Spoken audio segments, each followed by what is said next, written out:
ലോക റെക്കോർഡ് നേടിയ ഖുർആൻ കാലിഗ്രാഫി പാലക്കാട് സ്വദേശി ചതിയിലൂടെ കൈവശപ്പെടുത്തിയെന്നും മറിച്ചുവിറ്റെന്നുമുള്ള ആരോപണവുമായി ദുബായിലെ കലാകാരൻ ആർട്ടിസ്റ്റ് മുഹമ്മദ് ദിലീഫാണ് ആലത്തൂർ സ്വദേശി ജംഷീർ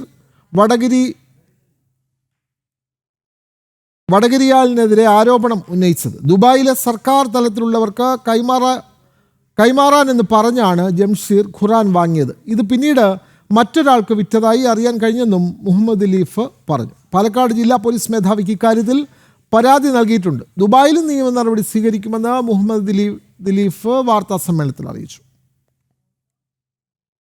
10 മാസങ്ങൾക്ക് മുമ്പ് 3 വർഷമെടുത്ത് ഞാൻ കൈകൊണ്ട് എഴുതിയ ലോകത്തിലെ ഏറ്റവും നീളം കൂറിയ കഴിയെഴുത്ത് ഖുർആൻ കാലിഗ്രാഫി ഇപ്പോൾ എൻ്റെ കയ്യിൽ നിന്ന് നഷ്ടപ്പെട്ടിട്ടുണ്ട്. 10 മാസങ്ങൾക്ക് മുമ്പ് ജംഷീർ വടകരിയിൽ എന്ന എൻ്റെ സുഹൃത്തായിരുന്ന അദ്ദേഹം ഈ ഖുർആൻ ഉന്നതങ്ങളിലേക്കും എത്തിക്കണമെന്ന് പറഞ്ഞുകൊണ്ട് എൻ്റെ കയ്യിൽ നിന്ന് ഈ ഖുർആൻ വാങ്ങുകയും 10 മാസമായിട്ട് ഇതുവരെ എനിക്ക് ഖുർആനോ മറ്റെത്തിക്കൽ വ്യക്തികളോ ഒന്നും നടന്നിട്ടില്ല. എൻ്റെ ലോകത്തിലെ ഏറ്റവും നീളം കൂടിയ ഖുർആൻ എനിക്ക് തിരിച്ചു കിട്ടണം എന്ന ഒരു ഉദ്ദേശത്തിലാണ് ഞാൻ നിങ്ങളെ സമീപിക്കുന്നത്. അതിനുവേണ്ടി ഞാൻ മുഖ്യമന്ത്രിക്ക് പരാതി കൊടുത്തു. അതേപോലെ പാലക്കാട് SP ക്കും പരാതി കൊടുക്കുന്നുണ്ട്. നിയമപരമായിട്ട് ഇവിടെയും ഞാൻ പരാതിയായിട്ട് മുന്നോട്ട് പോവുകയാണ്.